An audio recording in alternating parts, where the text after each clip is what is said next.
नमस्कार, शुभ दुपार. मी डॉक्टर श्रीराम जोशी, जीपीएस सचिव या नात्याने आपल्या सर्वांचे आजच्या व्याख्यानामध्ये स्वागत करतो. आजचे व्याख्याते व संयोजक हे दोघेही माझे परम स्नेही आहेत. हा दुग्ध शर्करा योग आहे. आता पुढील कारवाईसाठी जीपीए अध्यक्ष डॉक्टर रूपा अग्रवाल यांना कार्यभार स्वीकारण्याची विनंती करतो. Thank you, Joshi sir. Good evening. As we all have been suffering through this corona pandemic right from 22nd of March in Pune, and with various guidelines, various treatment protocol, we have been learning around that how to manage corona patients, how to isolate, how to quarantine, when to admit, what to do. All these things when we are managing. So during that situation, we also need to learn along with the consultants thought what are the guidelines or what are the treatment protocol which we as general practitioners need to understand. And on huge demand, we have come up with this much simplified topic with our own speaker and our own convener today. And as GPA President, Dr. Rupa Agarwal, I feel proud to be part of this activity. Along with that, very soon we will be coming up with the spiritual touch to the medical fraternity practice, which will be on this next weekend. And this Friday, we will be having a lecture on oncology. And Sunday again with Abbott Pharma, we will be having a session on about nutrition related topic. So without much delay, let us proceed with today's most awaited session. I hand over charge to GPA Secretary Dr. Shriram Joshi sir for further proceeding. Thank you madam. आजचे संयोजक doctor Anil Bhandwalkar यांचा परिचय करून देणे हे थोडे माझ्यासाठी अवघड होते, कारण मित्राचा असा परिचय करून देण्याची वेळ कधी येत नाही. मित्राशी आम्ही नेहमी वेगळ्या भाषेमध्ये बोलतो, तेव्हाच समाधान होते. डॉक्टर भांडवलकर सर हे जीपीएचे माजी अध्यक्ष असून जीपीएचा अज्वल पुरस्काराचे मानकरी आहेत. ते हॉलीबॉल, सायकलिंग, ट्रेकिंग, वादविवाद या सर्व गोष्टींमध्ये पारंगत आहेत. आनंद सोशल फाउंडेशनचे ते फाउंडर अध्यक्ष आहेत. ते एमएचजीपीचे उपाध्यक्ष म्हणून कार्यरत आहेत. सर्वात महत्वाचे म्हणजे ते आता परत कॉलेज जीवनाचा अनुभव घेत आहेत. पुढील कारवाईसाठी मी डॉक्टर अनिल भांडवलकर सरांना कार्यभार स्वीकारण्याची विनंती करतो. Good afternoon, all of you. On the behalf of GPA Pune, as a convener, I welcome today's speaker, Dr. Pravinji Darak, and all participants for these on this digital media platform. First of all, I am very much thankful to our GPA Secretary, Dr. Shriram Joshi sir, for kind introduction. And at the outset, I would like to thank GPA President Dr. Rupa Agarwal and Managing Committee members of GPA for giving such a wonderful opportunity as a coordinator for this webinar. मित्रांनो, बरोबर 1 मार्च 2020 मी काही मित्रांसमवेत एका family फिजिशियनच्या कॉन्फरन्ससाठी गेलो होतो आणि तिथे प्रमुख वक्त्यांनी एक गोष्ट नमूद केली की चायना सारख्या प्रांतातून एक करोना नामक विषाणू जगामध्ये प्रवेश करतोय आणि तो आता फ्रान्स, इटली पर्यंत पोहोचलाय आणि काही दिवसातच तो भारतामध्ये येऊन धडकणार आहे आणि पुढचे 6 महिने ते वर्षभर तो भारताच्या वैद्यकीय क्षेत्रात फार मोठी धुमाकूळ घालेल असं त्यांनी भाकीत त्यावेळेला वर्तवलं होतं. आणि त्याचं गांभीर्य आम्हाला तोपर्यंत पोहोचलं नव्हतं की जोपर्यंत तो आपल्या अंगणातून उंबरापर्यंत आला आणि उंबरातून घरात येत नाही तोपर्यंत तसं गांभीर्य तेवढं जाणवलं नव्हतं. हळूहळू बरोबर 10-12 दिवसानंतर पुण्यामध्ये पहिली केस सिंहगड रोडवर सापडली आणि तिथून ह्या करोना नामक विषाणूचं वादळ पुण्यामध्ये सुरुवात झाली. सुरुवातीला करोनाचं स्ट्रक्चर, स्प्रेडेबिलिटी, सायन्स, सिम्पटम्स, अर्थातच ओघाने त्याच्या pathological taste, antigen, RT-PCR, antibodies इत्यादी शब्द आपल्याला वारंवार ऐकायला मिळाले. ट्रीटमेंट प्रोटोकॉल बरोबर वैद्यकीय क्षेत्रात मोठा गजब झाला. अजिथ्रोमायसिन एससीक्यू पासून डॉक्सी, ॲव्हरमॅट्रिन, कॉर्टिकोस्टेरॉइड, LMW, कॉल्चिसिन, तिथून अँटीव्हायरल, फॅव्हिपिराविर, रेमडेसिविर, टॉसीपर्यंत आपण येऊन पोहोचलो. नंतर हाय फ्लो ऑक्सिजन, प्रोन व्हेंटिलेशन पासून प्लाझ्मा थेरपी पर्यंत सर्व उपचार झाले. तरीही मित्रांनो, की वैद्यकीय क्षेत्रात या करोनावर कायमस्वरूपी एक फिक्स प्रोटोकॉल अजूनही आपल्याला सापडलेला नाही. हा एक प्रकारचा ट्रीटमेंट पार्ट झाला.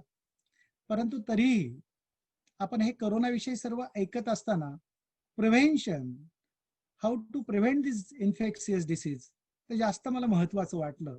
आणि त्याच दरम्यान सुरू झालं physical, social distancing, physical distancing, quarantine, isolation.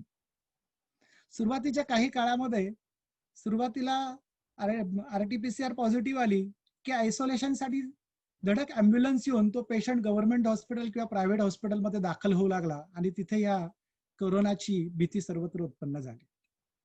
Fortunately आता मिनिस्ट्री ऑफ हेल्थनी आयसोलेशन, होम आयसोलेशनसाठी फॅमिली फिजिशियनला एक परवानगी दिली आहे आणि ते त्यांच्या अधिपत्याखाली, त्यांच्या देखरेखीखाली home quarantine corona positive patient आपण करू शकतो.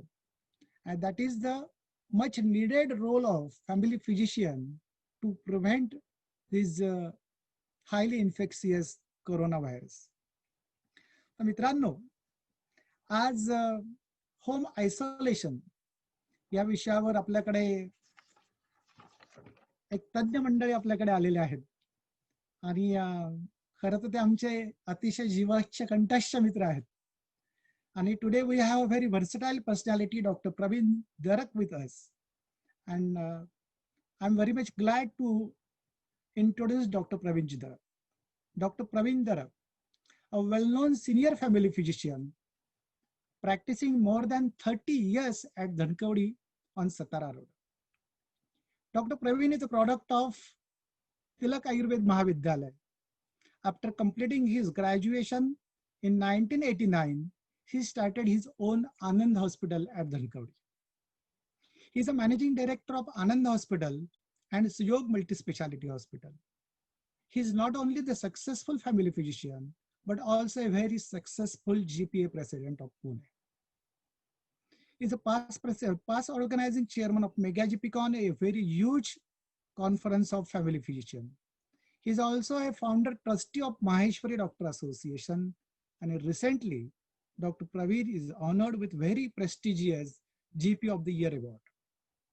असं हे अतिशय हुशार, अभ्यासू, मनमिळावू, उत्साही व अष्टपैलू व्यक्तिमत्व आज आपल्याकडे आहे आणि त्यांना आज GPAने विषय दिलाय की points in home isolation management.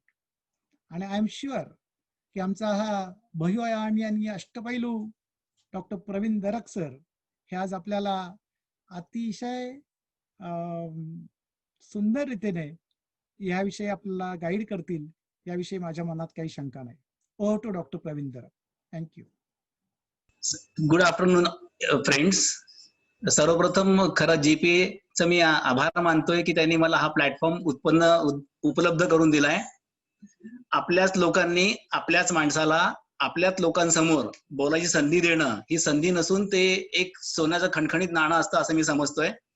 त्याबद्दल खरंच मी सगळ्यांचं खूप धन्यवाद मानतो, विशेषतः प्रेसिडेंट आणि organising कमिटीसाठी.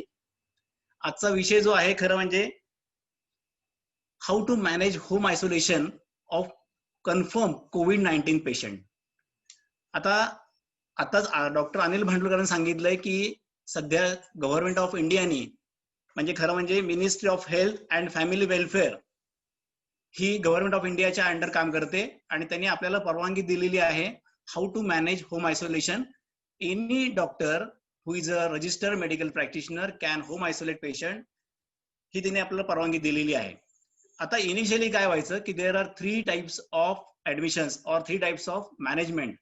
First is a Covid care centre, second is a dedicated COVID health care centre and third is a dedicated COVID hospital. परंतु जशी संख्या वाढायला लागली आहे तशी जशी गव्हर्नमेंटने आपल्याला जे पेशंट माइल्ड किंवा असिम्प्टोमॅटिक आहे त्या लोकांना आपण होम आयसोलेट करू शकतो यासाठी आपल्याला परवानगी दिलेली आहे. आता हे नेमकं होम आयसोलेशन कसं करायचं याच्याविषयी आपल्या सगळ्यांना माहिती व्हावी हा त्यामागचा हेतू, आणि म्हणून खरं हे इथं लेक्चर ऑर्गनाईज केलं गेलंय. आता आजचा टॉपिक आहे की management of home isolation covid cases. आता मी सुरुवातीलाच असं एक थोडस नमूद करू इच्छितो की आपल्याला वारंवार शब्द ऐकायला येतो की आम्हाला होम क्वारंटाईन केलंय आणि आम्हाला होम आयसोलेशन केलंय. खरं हे दोन्ही शब्द सारखे नसून तो फक्त आपल्याला सारखे असं वाटतंय. ऍक्च्युली होम आयसोलेशन हे वेगळं आहे आणि होम क्वारंटाईन हे वेगळ्यासाठी वापरलं जातं. आता आपण बघूया की होम आयसोलेशन म्हणजे काय. जेव्हा तुमच्याकडे एखादा पेशंट येतो आणि तो तुम्हाला वाटतो की हा पेशंट कोरोना पॉझिटिव्ह आहे. when the patient is a confirmed Covid positive, आणि त्या पेशंटला जेव्हा माइल्ड किंवा असिम्प्टोमॅटिक असेल तोच पेशंट फक्त आपण होम आयसोलेशन करू शकतो. आणि हा जो पेशंट आहे ह्याच्या ज्या गाईडलाईन्स आहेत, ह्या ministry of health and family welfare यांनी ह्या गाईडलाईन्स दिलेल्या आहेत. ह्या गाईडलाईन्स पहिल्यांदा 10 मे 2020 ला खरं आपल्या जाहीर केल्या गेल्या. त्यावेळी फक्त कोविड केअर सेंटरलाच ही परवानगी होती. जे पेशंट माइल्ड आहेत किंवा सिम्प्टोमॅटिक आहेत आपल्या लोकांना ती परवानगी नव्हती. आणि ही परवानगी ह्याच्या रिवाइज गाईडलाईन्स झाल्यात 2 जुलै 2020. या गाईडलाईन्स उपलब्ध आहेत www.mohfw.government.in याच्यावर त्या उपलब्ध आहेत. आता ह्या गाईडलाईन्स म्हणून आपल्याला काय करायचंय की सुरुवातीला पेशंट आल्यानंतर तो कोविड पॉझिटिव्ह असला पाहिजे, ही पहिलं आहे. हा पहिला कोविड पॉझिटिव्ह पेशंट आपल्याला समजल्यानंतर त्या पेशंटचं आपण क्लिनिकली असाइनमेंट करणार आहोत. त्याला म्हणतात इनिशियल असाइनमेंट ऑफ पेशंट. हे कशासाठी करायचंय तर हा पेशंट आपल्याला तो कुठल्या कॅटेगरीमध्ये आहे, तो माइल्ड कॅटेगरीमध्ये आहे, मॉडरेट कॅटेगरी आहे का सिव्हिअर कॅटेगरीमध्ये आहे. आता ह्या कॅटेगरी कशा असतात याचा आपण नंतर थोड्याशा पुढच्या स्लाइडमध्ये आपण त्याचा भाग घेऊया. तर आपण असं लक्षात घ्यायचंय की जे पेशंट माइल्ड आहेत किंवा असिम्प्टोमॅटिक आहेत त्या लोकांना आपल्याला होम आयसोलेट करता येतं. जे पेशंट मॉडरेट आहेत किंवा जे सिव्हिअर आहेत त्यांना आपल्याला होम आयसोलेट करायला परवानगी नाहीये. आता ह्यासाठी काय करायला पाहिजे तर पहिली स्टेप काय आहे तर detail clinical history is taken including that of the comorbidities by the treating medical officer. याचा अर्थ काय होतो की आपल्याकडे पेशंट आला, तो पेशंट कोरोना पॉझिटिव्ह आहे, त्या पेशंटची आपण हिस्ट्री घ्यायची आहे. त्यामध्ये निश्चितपणे त्याचं नाव असणार आहे, वय असणार आहे, त्याचा टेलिफोन नंबर 2 असणार आहे, त्यानंतर राहतो कुठे ते असणार आहे, त्याला कधीपासून लक्षणं सुरू झाली किंवा त्याला कधीपासून त्रास सुरू झाला. यामध्ये एक अडचण अशी आहे की पुष्कळ पेशंट याची माहिती आपल्याला नीट देत नाही किंवा आपल्याला माहिती ते दडवून ठेवतात. त्यानं थोडंसं आपलं स्किल वापरून त्याला अगदी व्यवस्थित विचारायला पाहिजे की तू कधीपासून तुला लक्षणं सुरू झाली. हा फार महत्वाचा मुद्दा आहे. ह्याची आपल्याकडे नोट डाऊन व्हायला पाहिजे. हे नुसतं व्हर्बली असून कामाचं नाहीये, त्याचं रेकॉर्ड असणं फार गरजेचं आहे.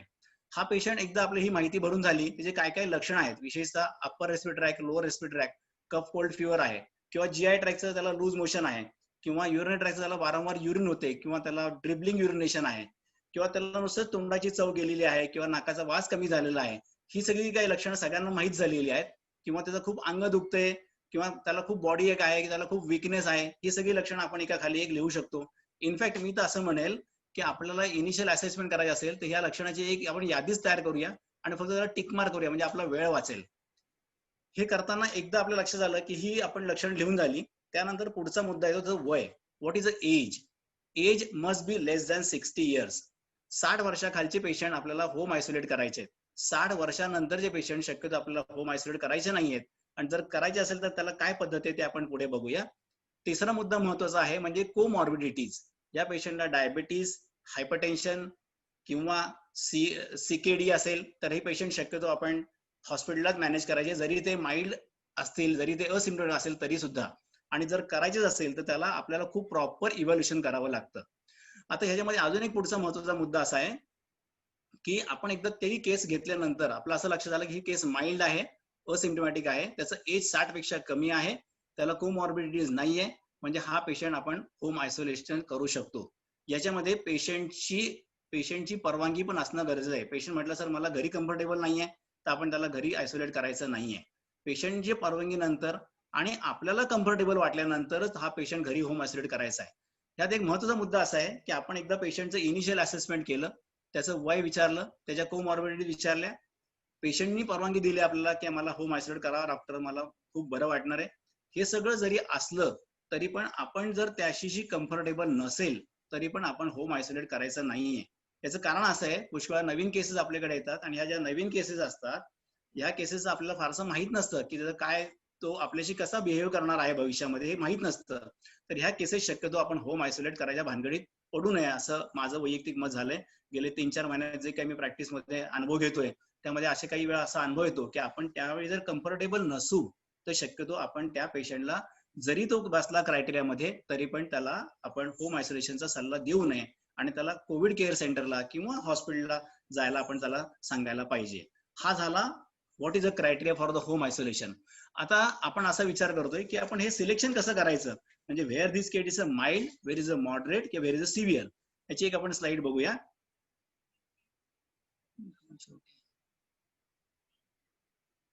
आता ही जी आहे ती इनिशियल असेसमेंट ऑफ कोविड-19 केसेस, ही जी एक स्लाइड आहे, ह्या सगळ्या गाईडलाईन्स खरं म्हणजे त्या साईट वरती आहेत, तिथूनच ह्या सगळ्या स्लाइड तयार केल्या गेल्यात.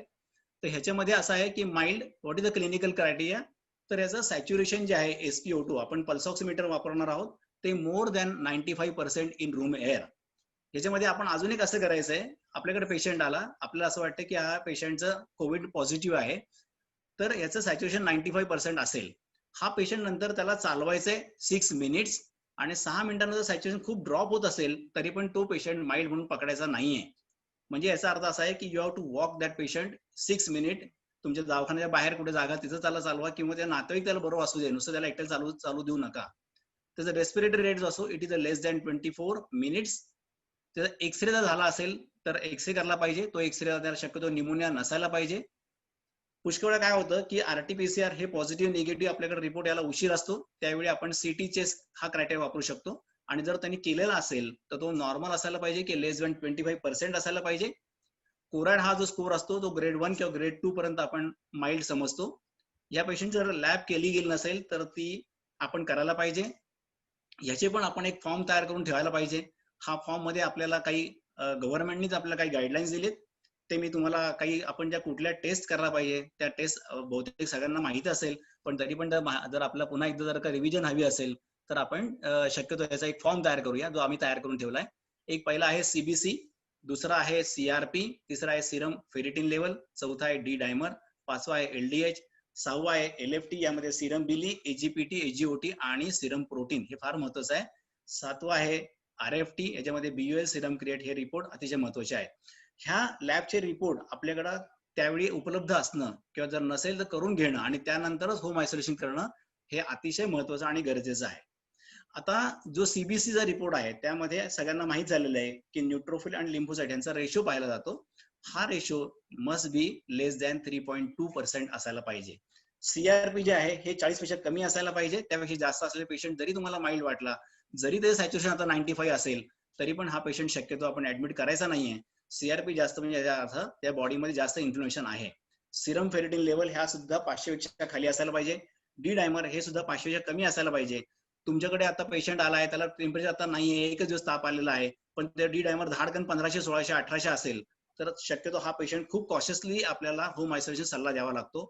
इनफॅक्ट अशा पेशंटला जर आपल्याकडे खूप गर्दी असेल किंवा आपल्याला थोडी रिस्क कमी घ्यायची असेल तर ऍटलिस्ट त्या कोविड डेडिकेटेड कोविड हॉस्पिटलला पाठवून त्यांचा सल्ला घ्यायला पाहिजे आणि त्यांच्याकडून एकदा होम आयसोलेट होऊ दे आणि मग आपण फॉलोअप करू दे, असंही पद्धत करता यायला पाहिजे आपल्याला.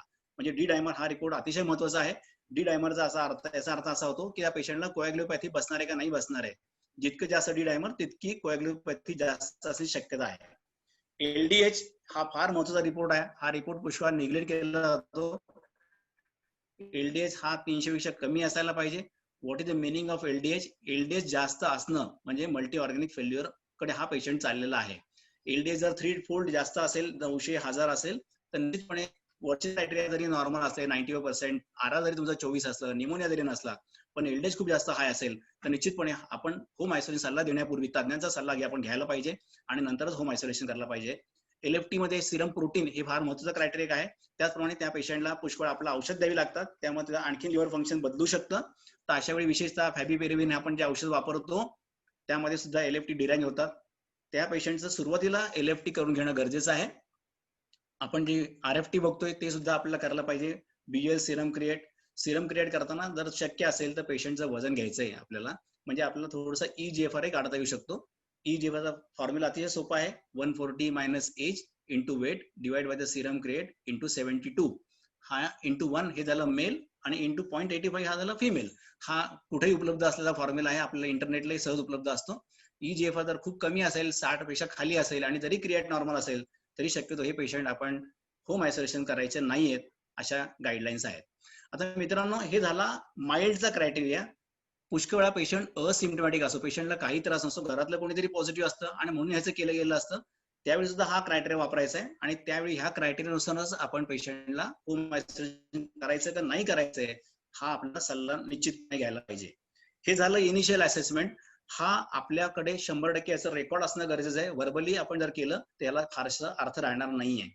पुष्कळ वेळा पेशंट जर नंतर सिरियस झाला तर आपल्याकडे जर काही रेकॉर्ड नसेल तर आपल्याला निश्चितपणे प्रॉब्लेम होऊ शकतो.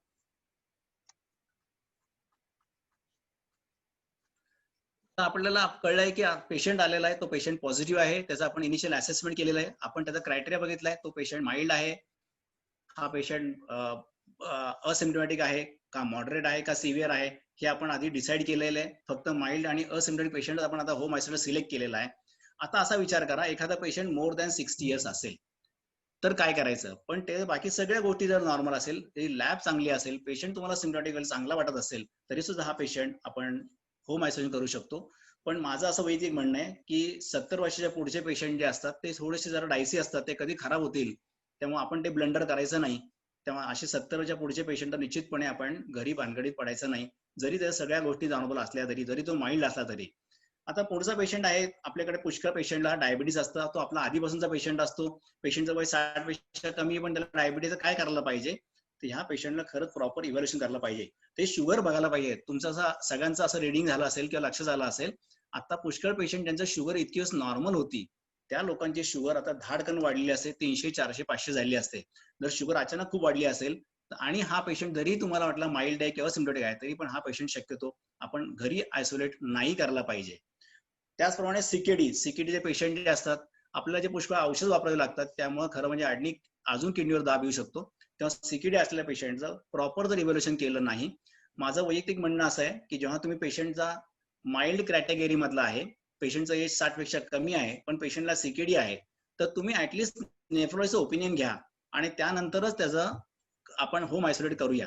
तसंच झालं डीएमचं. डीएम करताना माझं वैयक्तिक म्हणणं असं आहे की आपण पुढच्या तज्ञांचा एकदा सल्ला घ्यायला पाहिजे. मी माझ्या प्रॅक्टिसमध्ये कायम ही पथ्य पाळतो, त्या तज्ञांचा सल्ला घेतो आणि मगच होम आयसोलेट करतो. पुष्कळ वेळा काय होतं की हे पेशंट सुरुवातीला नॉर्मल असतात पण नंतर ते पेशंट अचानक खराब होतात आणि ते आपल्याला लवकर लक्ष देत नाही किंवा पेशंट कडून आपल्याला नीट फीडबॅक मिळत नाही आणि त्यावेळी बेड न मिळणं आणि आपला पूर्ण तो जो क्षण असतो त्यावेळी फार प्रॉब्लेम होतो, हे असं माझं लक्ष झालेलं आहे. आता हा पेशंट आपल्याला तुमच्याकडे पेशंट आला, पॉझिटिव्ह आहे, तो माइल्ड किंवा असिम्प्टमॅटिक कॅटेगरी मधला आहे, त्याला बाकीच्या काही कोमॉर्बिडिटीज नाही आहेत असं तुमच्या लक्ष झालं, किंवा कोमॉर्बिडिटी आहे पण आता तो व्यवस्थित आहे आणि तुम्हाला असं वाटतं की तुम्ही पण त्याला कम्फर्टेबल आहात, इथपर्यंत तुम्हाला कन्फर्म झालं. आता तुम्ही पुढे काय करणार आहात की तुम्हाला ह्याला केअर गिव्हर पाहिजे. जर केअर गिव्हर जर नसेल तर पेशंट आपल्याला ऍडमिट घरी करायचा नाहीये, म्हणजे घरी आयसोलेट करायचा नाहीये. याचं कारण असं आहे, जर पेशंटला काही झालं तर त्याची माहिती आपल्याला कशी मिळणार. पुष्कळ वेळा असं लक्षात येतं की दोघं नवरा बायको पॉझिटिव्ह असतात आणि घरात तिसरं कोणीच नसतं, तर त्यावेळी मात्र आपण त्याला कोविड केअर सेंटरला जायचा सल्ला द्यायला पाहिजे. त्या पेशंटला आपण घरी ऍडमिट राहायचा सल्ला नाही द्यायला पाहिजे. तर care giver is very important. हा care giver should be available on 24/7 basis to provide a care. या केअर गिव्हर हा ऍटलीस्ट थोडा तरी इंटेलिजंट पाहिजे. जर का अशिक्षित असेल किंवा एखादी आजी म्हातारी असेल आणि ती निगेटिव्ह असेल तरी सुद्धा आपण होम आयसोलेट करायचं नाहीये. A communication link between the caregiver and a treating medical officer is very, very, very, very important for entire duration of home isolation. हे खूप महत्त्वाचं मित्र. आणि जेव्हा आपण होम आयसोलेट पेशंट करतो याचं खरंच म्हणजे आपण जेव्हा ही रिस्क घेतो आणि आपण हे करत असतो त्यावेळी खरंच व्यवस्थित चार्जेस पण घ्यायला पाहिजे. कारण असं आहे की आपण 10 दिवस ते पुढचे 10 दिवस आपण एंटायर त्या पेशंटशी निगडीत असतो की आपण एंगेज असतो, त्यामुळे आपल्याला त्याच्यासाठी पूर्ण वेळ देणं फार गरजेचं आहे. A care giver and all close contact of such cases should be take SCQS prophylaxis as per protocol and as prescribe. आता सुरुवातीला काय झालं, जेव्हा जसं डॉक्टर अनिल सर म्हणाले की इनिशियली SCQS, अॅझिथ्रोमायसिन ह्या सगळ्या गोष्टींचा उहापोह झाला, पण आता बऱ्याच ठिकाणी विशेषतः दीनानाथ मंगेशकर किंवा भारती हॉस्पिटल किंवा जे काही तज्ञ भारत पूर्ण सर असे जे काही तज्ञ मंडळी आहेत त्यांची चर्चा केलं, असं लक्ष झालं की आता SCQS तेवढं ते प्रिस्क्राईब करत नाहीये, ते रुटीनली ते प्रिस्क्राईब करत नाहीये. तर SCQS देण्यापूर्वी खरंच ह्या पेशंटला, जर तुम्हाला केअर गिव्हरला SCQS द्यायचंच असेल तर तुमच्याकडे एक ECG मशीन असणं फार गरजेचं आहे. या पेशंट जोपर्यंत ECG करत नाही तोपर्यंत त्याला तुम्ही SCQS देऊ नका. याचं कारण असं आहे की तुमचा QT इंटरव्हल आहे हा नॉर्मल असतो 440 मिलीसेकंद, पण त्यापेक्षा जर जास्त असेल, विशेषतः 500 पेक्षा जास्त असेल तर SCQS 100% द्यायचा नाहीये. म्हणजे आता पुढचा क्रायटेरिया काय, तुमच्याकडे पेशंट आला, तो पॉझिटिव्ह आहे, त्याला तुम्हाला घरी आयसोलेट करायचं आहे कारण तो माइल्ड कॅटेगरीतला आहे, त्याला बाकीच्या गोष्टी व्यवस्थित आहेत, तुम्ही त्याला कम्फर्टेबल आहात, केअर गिव्हर पण तिथे अवेलेबल आहे आणि तुमचे त्याचं कम्युनिकेशन चांगलं झालेलं आहे, इथपर्यंत सगळं आपलं व्यवस्थित झालेलं आहे. आता पुढचं काय, patient and caregiver to monitor his health and inform the DSO. याचा अर्थ असा होतो की तुम्ही त्याला, आता तुम्ही इथपर्यंत झाला की हा पेशंटला आता होम आयसोलेट करायचं आहे, आता पुढची स्टेप काय असायला पाहिजे की तुमच्याकडे एक फॉर्म रेडी असायला पाहिजे. हा फॉर्म जर तुम्हाला शक्य असेल तर जर तुम्ही आता पेनाने लिहू शकला तर प्लीज लिहून घ्या. याच्यावरती असं असणार आहे की तुमच्या क्लिनिकचं किंवा हॉस्पिटलचं नाव असणार आहे, त्यानंतर पेशंटचं पूर्ण नाव असणार आहे, त्याचा मोबाईल नंबर असणार आहे आणि तुमचा मोबाईल नंबर असणार आहे, तुमचा पर्यायी नंबर असणार आहे. पुष्कळ आपल्या घरामध्ये रेंज नसते किंवा दवाखान्यात रेंज नसते, तर तुमचा कुठे पर्यायी नंबर जो तुम्हाला पेशंट तुम्हाला कॉन्टॅक्ट करू शकतो. त्यानंतर खाली असणार आहे number 1 date, number 2 time, number 3 pulse, number 4 saturation, number 5 temperature, number 6 respiratory rate आणि नंबर 7 रिमार्क.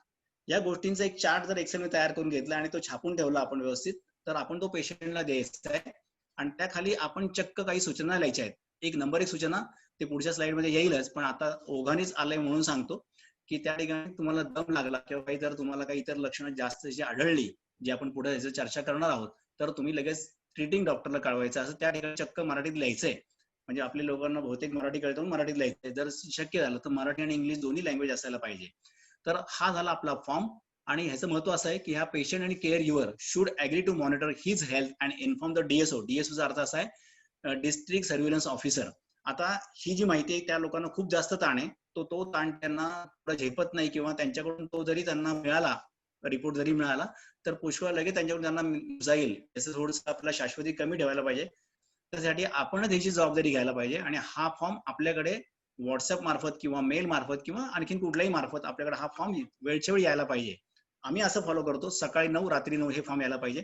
जर पेशंट संख्या खूप जास्त आली तर सकाळी 8:30 रात्री 8:30 हे फॉर्म आपल्याकडे यायला पाहिजे. आपण ते फॉर्म व्यवस्थित चेक करायला पाहिजे. तो फॉर्म चेक केल्यानंतर आपण त्या पेशंटला किंवा केअर गिव्हरला फोन करायला पाहिजे, तब्येत कशी विचारायला पाहिजे, विशेषतः भूक कशी आहे, वास कळतोय का नाही, थकवा कसा आहे, लघवी झाली का नाही, या गोष्टी 100% आपल्याला विचारला पाहिजे. पुढचा मुद्दा आहे treating medical officer must take signature of the patient on the undertaking self isolation form. हा मुद्दा अतिशय महत्वाचा आहे फॉर द आपल्या सेफ्टीसाठी. आता ह्याचा जो आहे अंडरटेकिंग सेल्फ आयसोलेशन फॉर्म, हा फॉर्म पण त्या गाईडलाईन्सने दिलेला आहे. तो फॉर्म ह्या स्लाइड वर मी टाकलेला आहे. स्लाइड बऱ्यापैकी धुरकट आहे, पण हे फॉर्म जर तुम्हाला हवे असतील तर आपल्या GPA मार्फत ते तुम्हाला मी विनंती करेल सेक्रेटरीना की ते फॉर्म ज्यांना इंटरेस्ट त्यांना ते द्यावेत, किंवा जर कोणी जर का ह्या फोरमला जर विचारलं तर आपण त्यांना ते पुढे पाठवू शकतो.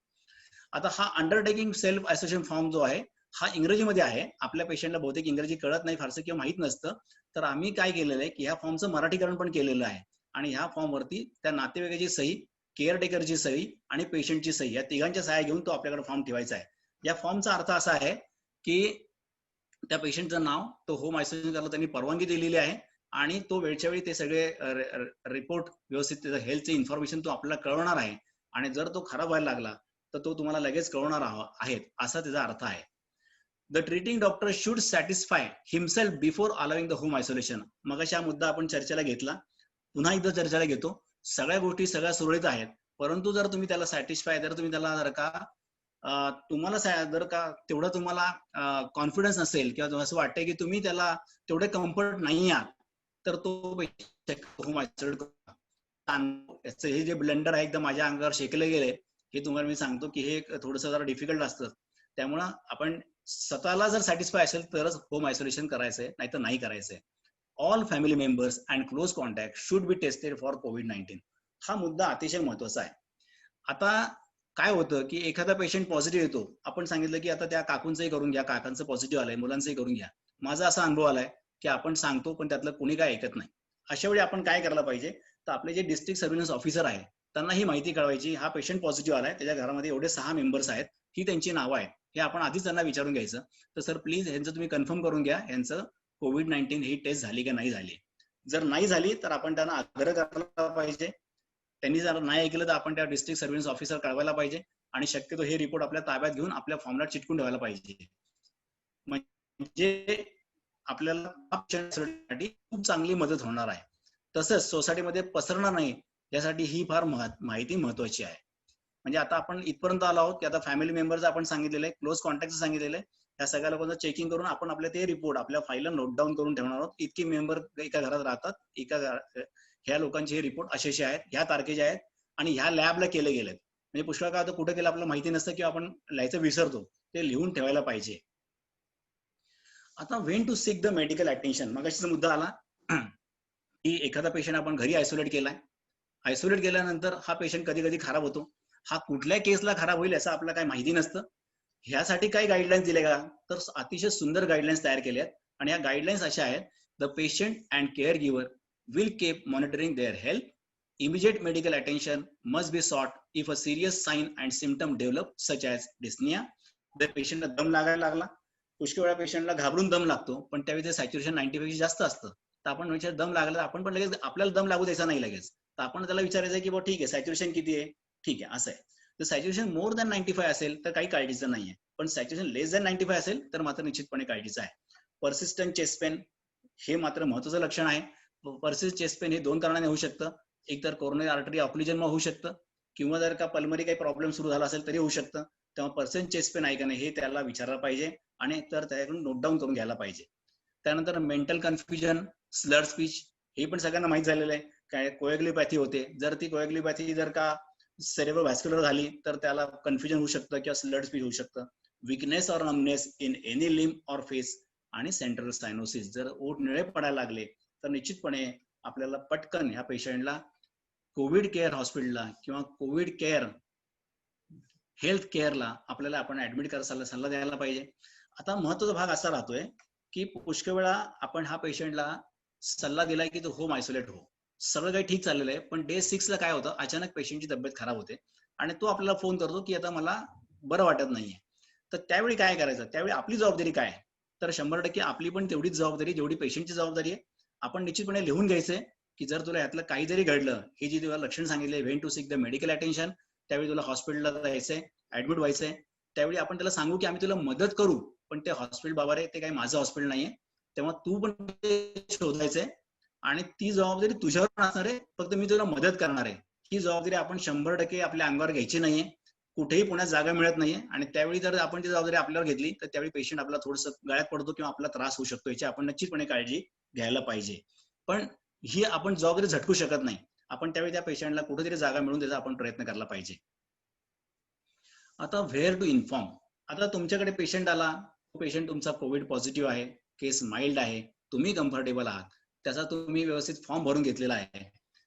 आता पेशंटला तुम्ही समजून सांगितलेलं आहे, केअर गिव्हर पण तुम्ही कन्फर्म केलाय, केअर गिव्हर तुमच्या ओळखीचं झालेला आहे, त्याला तुम्ही समजून सांगितलं, त्याला तुम्ही डेमो द्यायचा आहे. हा महत्वाचा पार्ट आहे, तुम्ही त्याला डेमो द्यायचा आहे. हा डेमो कसा असणार आहे, तर त्या डेमो मध्ये तुमचा एक पल्स ऑक्सिमीटर असणार आहे. हे तुमचं पुढच्या काही स्लाइड मध्ये मी तुम्हाला परत नमूद करेल की आपल्याकडे किट असणार आहे आणि त्या किट मध्ये काय गोष्टी असायला पाहिजे आणि ते किट आहे ते तयार करून ठेवायचे आणि आपण ते पेशंटला द्यायचे, त्याचे काय ते योग्य ते चार्जेस आपण घेऊ शकतो. आता हा पेशंट तुम्हाला कुठे इन्फॉर्म करायचा आहे ही फार महत्वाची गोष्ट आहे. आपण डायरेक्ट होम आयसोलेशन करू शकत नाही. यासाठी detail about the patient under home isolation should be updated on homeisolation.punecorporation.org. हे पुण्याच्या लोकांसाठी ही सोय झालेली आहे, विशेषतः पुणे शहरासाठी ही सोय झालेली आहे. जी लोक PCMC मध्ये प्रॅक्टिस करणारे आहेत त्या लोकांना एक अंडरटेकिंग द्यावं लागतं आणि त्यांचे जे काही नोडल ऑफिसर आहेत त्यांना हे अंडरटेकिंग चेक करतात.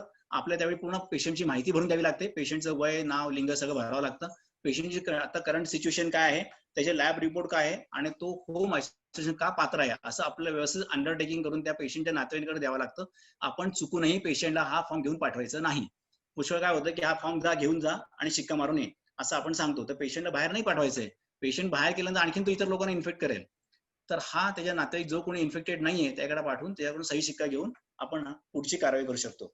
म्हणजे तुम्हाला how to inform and where to inform तर हे तुम्हाला इन्फॉर्म करावं लागतं.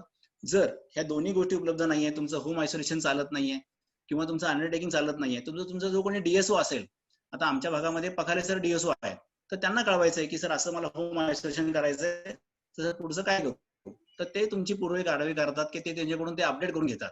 तर असं ह्याची माझ्याकडे लिस्ट आहे की आपल्या भागाचे डीएसओ कोण आहेत, ही नंतर ही लिस्ट तुम्हाला मी सांगेल. आता काही इन्स्ट्रक्शन आहेत. आपण आता पेशंटला होम आयसोलेट केलेलं आहे, आपण त्याचा फॉर्म भरलेला आहे, त्याला आयसोलेट केल्यानंतर आता पुढचा महत्वाचा काय आहे की काय त्याला सूचना द्यायच्या आहेत. तर पेशंट शुड बी, आता ह्या सूचना ज्या आहेत त्या वेगळ्या प्रकारच्या आहेत. काही पेशंटसाठी आहेत, काही केअर गिव्हरसाठी आहेत, काही फॅमिली मेंबरसाठी आहेत, काही आपल्यासाठी आहेत. आता यातल्या काही बायोमेडिकल वेस्टसाठी आहेत. सूचना जी आहे, तर patient should at all time use triple layer mask, discard mask after 8 hours of use or earlier if they become wet or visibly soiled. आता काय होतं पुष्कळ वेळा की पुष्कळ असं लक्ष झालं की दवाखाना सुद्धा की म्हणजे विशेषतः ज्या स्त्रिया असतात ते फक्त नाकाला पदर लावतात साडीचा. जर स्त्रिया नसेल तर काही मुली असतात त्या काहीतरी ते लावतात नाकाला, किंवा काही लोक बोलताना सगळं मास्क खाली करून बसतात. ते सांगायचंय की बाळा रे, हा मास्क तू 12 होईपर्यंत काढायचा नाहीये, इनफॅक्ट मार्च पर्यंत हा मास्क खाली निघणारच नाहीये, असं लक्षात ठेवतो. The patient should at all time use triple layer medical mask. आता अजून एक असं लक्ष झालंय की मेडिकल मास्क महाग पडत असेल पेशंटला, तर आपले जे आपण कपडे जे मास्क शिवतो ते जर डबल टिबल लेअरचे शिवले तरी पण चालू शकतं. Discard mask after 8 hours of use of earlier if they become wet or soiled.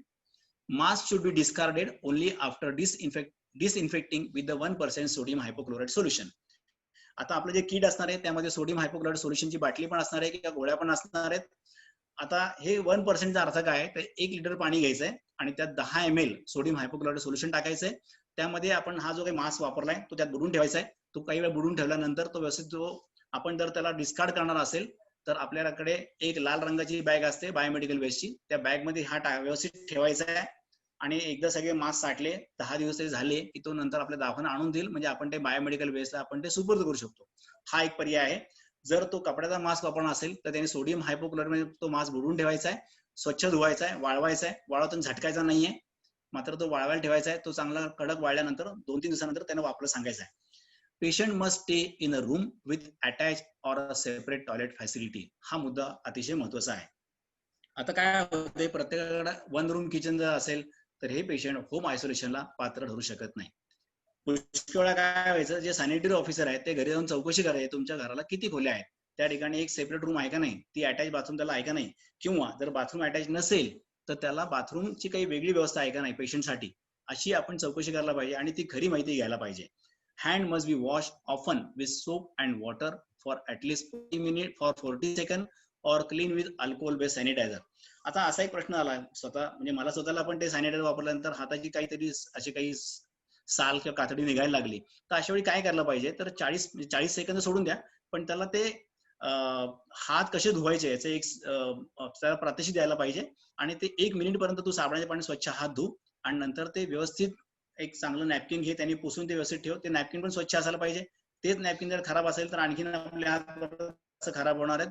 Don't share personal item with other people. विशेषतः त्यांनी जेवलेलं भांडं परत तेच वापरायचं नाहीये, तेही चादर आपण वापरायची नाहीये. Clean surfaces in the room that are touch often with 1% sodium hypochloride solution. हा एक महत्वाचा मुद्दा आहे. लोक म्हणतात की डॉक्टर आता हे घरात राहिलेत, हा मुलगा घरात राहिलाय, तर आता घर कसं स्वच्छ करायचं, तर ते घर वारंवार खरंच स्वच्छ करायला लागतं, त्याला काही पर्याय नाहीये. आता पुष्कळ असं विचारतं की डॉक्टर धान्यांचं काय करायचं, धान्याला फवारायचं का नाही, तर धान्याला फवारायचं नाहीये, धान्य व्यवस्थित झाकून ठेवायचंय, डबा मात्र पुसून घ्यायचा आहे, पण धान्य मात्र ते त्याच्यावर सोडियम हायपोक्लोराइड सोल्युशन टाकायचं नाहीये. Patient must strictly follow the physician instruction and medication advice. हा मुद्दा अतिशय महत्वाचा आहे. तो जर आपले जर का इन्स्ट्रक्शन फॉलो करत नसेल, तो जरी आपला घट्ट पेशंट असेल, जरी तो माइल्ड कॅटेगरीला असला, तरी पण आपण हा पेशंट आपल्याकडून डिस्चार्ज करायचा आहे, डीएसओला कळवायचंय, आपल्याकडून डिस्चार्ज करून त्याला सांगायचं तू कोविड केअर सेंटरला जा. हे आपण त्यावेळी डीएसओला कळवणं अतिशय गरजेचं आहे. जर त्यांचा फोन लागत नसेल तर त्यांची एक मेल आयडी असतो, त्या मेलला आपण टाकायचं की हा पेशंट इन्स्ट्रक्शन फॉलो करत नाहीये, म्हणून मी हा पेशंट माझ्याकडून डिस्चार्ज करतोय आणि ह्याला मी कोविड केअर सेंटर जायला सांगितलेलं आहे. त्या पेशंटचा फोन नंबर आणि त्याचा पत्ता हा आहे, हे आपण कळवायचं आहे. Self monitor his or her health with daily pulse, SpO2, temperature, यामध्ये आर लिहायचं राहिलेले R and report it to the treating physician. मगाशी आपण याची चर्चा केली आहे. आता हे झालं पेशंट संदर्भामध्ये. आता जो कोणी केअर गिव्हर आहे त्यासाठी काही इन्स्ट्रक्शन आहेत, त्याला पण इन्स्ट्रक्शन आहेत. The caregiver should wear triple layer mask appropriately when in the same room with ill person. आता यामध्ये ट्रिपल लेअर मास्क आपण त्याला वापरायला सांगितलंय. शक्यतो यांनी कापडाचा मास्क वापरायचा नाहीये, कारण हा नॉन इन्फेक्टेड पेशंट आहे, म्हणून याने ट्रिपल लेअर मास्क वापरायचा आहे. Front portion of the mask should not be touch. Discard mask after use and perform hand hygiene. Should avoid touching own face, nose and mouth. Avoid direct contact with body fluids of the patient, particularly oral and respiratory secretions. हे फार महत्वाचं आहे. पुष्कळ पेशंटला खोकला येतो, बेडका येतो आणि ते जो कोणी केअर गिव्हर असतो तो पटकन हात न धुताच तो वापरतो. हे असं काही करायचं नाहीये. Use disposable gloves while handling the patient. पुष्कळ काय होतं, त्या किट मध्ये आपण त्याला डिस्पोजेबल ग्लोव्ज त्याला सांगतो की तो घ्यायला पाहिजे, पण तो पैसे वाचवायचे म्हणून तो काय म्हणतो, डॉक्टर या ग्लोव्हची काही गरज नाही, मला माझ्याकडे आहेत. म्हणजे हे तुझ्याकडे आहे ते बाजूला राहू दे, हे ग्लोव्ज आता तो घेऊन जा, हे महत्वाचं आहे. कारण मला खात्री आहे त्याच्याकडे काही ग्लोव्ज काही नसतात ते, तेव्हा आपण आपलेच त्याला ग्लोव्ज द्यायचे आणि त्याला ते वापरायला सांगायचे. आपण वाटल्यास किमती अगदी कमी ठेवूया किंवा वाजवी ठेवूया, पण ते ग्लोव्ज त्याला कंपल्सरी वापरायला लावायला पाहिजे. Food must be provided in the patient to the patient in his room. बाहेर पेशंट येऊन, आता असं होतं की 3 किंवा 4 रूम असतात, पेशंट हा आयसोलेट केलेला आहे, तो मस्त घेऊन किचन मध्ये जेवत असतो फर्स्ट क्लास पैकी, त्याला ते बायको किंवा मुलगा काहीतरी वाटत असतो. असं काही करायचं नाहीये. त्याने त्याच्या रूम मध्ये जेवायचं, बाहेर त्याला येऊन जेवायची परवानगी नाहीये. Perform hand hygiene after removal of the gloves. हे केअर टेकरने, केअर गिव्हरने काळजीपूर्वक करायचं आहे. Care giver will make sure that patient follows the prescribe treatment. आता आपण पेशंटला सांगितलंय, केअर गिव्हर सांगितलंय, पण हे कोण घेणार, काळजी कोण घेणार? म्हणून आपल्याला केअर गिव्हर हा अतिशय महत्वाचा दुवा आहे. आणि तो आपण जे त्याला सांगतोय ट्रीटमेंट व्यवस्थित घेतोय का नाही, तो आपण दिलेला फॉर्म, हेल्थ फॉर्म व्यवस्थित भरतो का नाही, आणि आपलं व्यवस्थित फॉलो होतो का नाही, ह्याची मात्र आपण प्रॉपर काळजी ही घ्यायलाच पाहिजे. तर हा पेशंट तुम्ही व्यवस्थित ट्रीट केलाय.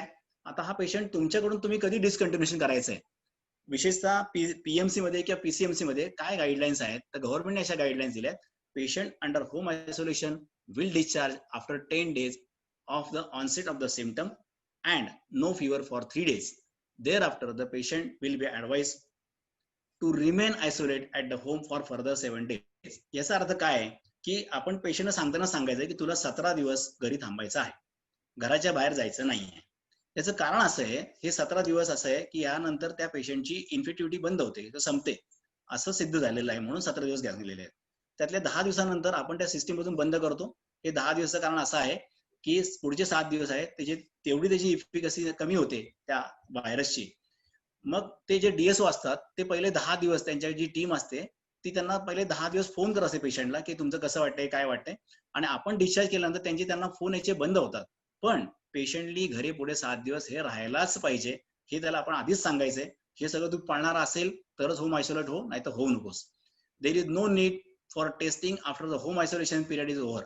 आता पुष्कळ असं काय होतं की पुष्कळ आपला पेशंट विचारतात की डॉक्टर आता आमचं 17 दिवस झालेत, आता परत आम्ही आमचं टेस्टिंग करून घेऊ का? तर गाईडलाईन असं म्हणतं की जर पेशंट जर का माइल्ड आणि असिम्प्टॉमॅटिक कॅटेगरीमध्ये असला तर त्या पेशंटचं बहुतेक करून, किंवा मॉडरेट किंवा सिव्हिअर जरी असला तरी बहुतेक करून त्याचं जे चेकिंग करत नाही. आता सिव्हिअर केसचा मला फारसा अनुभव नाहीये ते काय करतात ते, पण जे माइल्ड मॉडरेट केसेस आहेत त्यांचं परत आपण चेकिंग करायची गरज नाहीये असं गाईडलाईन सांगतात. आणि आता हा पेशंट एकदा 10 दिवस झाला की आपली जी काही आपण सुरुवातीला ज्या ठिकाणी मेल पाठवली होती की आम्ही असं पेशंट होम आयसोलेट केलाय, आता हा पेशंट आम्ही आमच्या सिस्टम डिस्चार्ज करतोय, डिस्कंटिन्यू करतोय, अशी परत त्यांना मेल करायची. ही मेल केल्यानंतर त्यांच्याकडे एक डाटा असतो, त्या डाटामध्ये ते फॉर्म फिल करतात आणि त्यानंतर हा पेशंटचा त्यांच्याकडून फोन येणं बंद होतं. परंतु आपलं काम अजून संपलेलं नाहीये, आपलं काम पुढे 7 दिवस राहणार आहे. 7 दिवस पेशंटने जे 2-2 तासांनी त्याचा फॉलोअप घ्यायचा आहे, तो 2-2 तास फॉलोअप न घेता त्यांनी तो फॉलोअप 4 किंवा 6 तासांनी घेतला तरी चालेल. नंतर दिवसाला 2दा किंवा 3दा घेऊन त्यांनी आपल्याला कळवायचंय. पण टोटल 17 दिवस झाल्यानंतर त्या पेशंटला परत दवाखान्यात बोलवायचंय, एकदा परत त्याचं रिचेक करायचंय, त्याला म्हणतात final assessment of the patient, ते आपल्याकडे नोट डाऊन करायचंय आणि हा पेशंट आपल्याकडून क्लोज करायचा आहे. असं हे झालं आयसोलेशनचं. हा मगाशी मी तुम्हाला म्हणालो undertaking of the self isolation हा एक फॉर्म आहे, एनेक्चर 1 असे साईट वरती आलेला आहे. हा फॉर्म नंतर तुम्हाला आपल्या जीपे तर्फे देण्यात येईल, किंवा जर तुम्हाला हा फॉर्म जर तुम्हाला स्वतः जर घ्यायचा असेल तर ती जी साईट जी आहे त्या साईटला जाऊन तुम्ही हा फॉर्म घेऊ शकता. मी मगाशी ती साईटचा उल्लेख केला होता, पुन्हा एकदा ती साईट दाखवतो, www.mohfw.government.in. या साईटला गेल्यानंतर हा तुम्हाला एनेक्चर 1 हा तुम्हाला फॉर्म मिळेल. तो फॉर्म मात्र 100% भरल्याशिवाय, पेशंटचं हमीपत्र मराठीत भरल्याशिवाय आपल्याला पेशंट होम आयसोलेट करायचा नाहीये. तर हा झाला आपला फॉर्म. जे तुम्हाला मगाशी सांगितलं की इनिशियल असेसमेंट आपण कशी करायची. आता प्रश्न असा येतो की what is the difference between the home quarantine and home isolation. आता पुष्कळ वेळा काय होतं की हे शब्द आपल्याला दोन्ही सारखे वाटतात, तर ऍक्च्युली दोन्ही शब्द सारखे नाही आहेत. A healthy person who has been in association with a infected Covid person or a contaminated environment is therefore a higher risk of developing a disease is advised home quarantine. अगदी सोपा अर्थ असा आहे, जो हेल्दी पर्सन आहे परंतु जो Covid पेशंटच्या संपर्कात आलेला आहे त्याला आपण होम क्वारंटाईन करायचा आहे, कारण हा पेशंट खूप हाय रिस्कला असतो, तो पुढे इन्फेक्टेड व्हायचा. आता हा किंवा दुसरं असं एखादा पेशंट आपला कोविड पॉझिटिव्ह आहे आणि त्याला आपण काहीतरी केअर गिव्हर आपण कोणीतरी त्या घरातल्या माणसांनी जबाबदारी घेतली आहे, तर त्या पेशंटला सुद्धा आपण होम क्वारंटाईनच करायचं आहे, त्याला होम क्वारंटाईन म्हणायचं आहे आपण त्याला. आता याला काही सूचना आहेत, त्या होम क्वारंटाईन पर्सनला आपण काय सूचना देणार आहोत, तर stay in a well ventilated single room probably with a attach or a separate toilet. If another family member stay in the same room, it is advised to maintain a distance of at least 1 meter. मध्ये मला एका डॉक्टरांचा माझ्या वर्गमैत्रिणीचा phone आला होता की असं माझ्याकडे माझी भाची पॉझिटिव्ह झाली आहे, तर आम्ही आता काय काळजी घ्यायला पाहिजे. हा फार महत्त्वाचा विषय आहे. आता तिला होम क्वारंटाईन केलं गेलंय, तर जेव्हा ती आपल्या फॅमिलीत ती पेशंट आपल्याकडे असणार आहे होम क्वारंटाईन करताना, ती भाची पॉझिटिव्ह नाहीये, ती होम क्वारंटाईन आहे, ती होम आयसोलेट नाहीये, होम क्वारंटाईन आहे.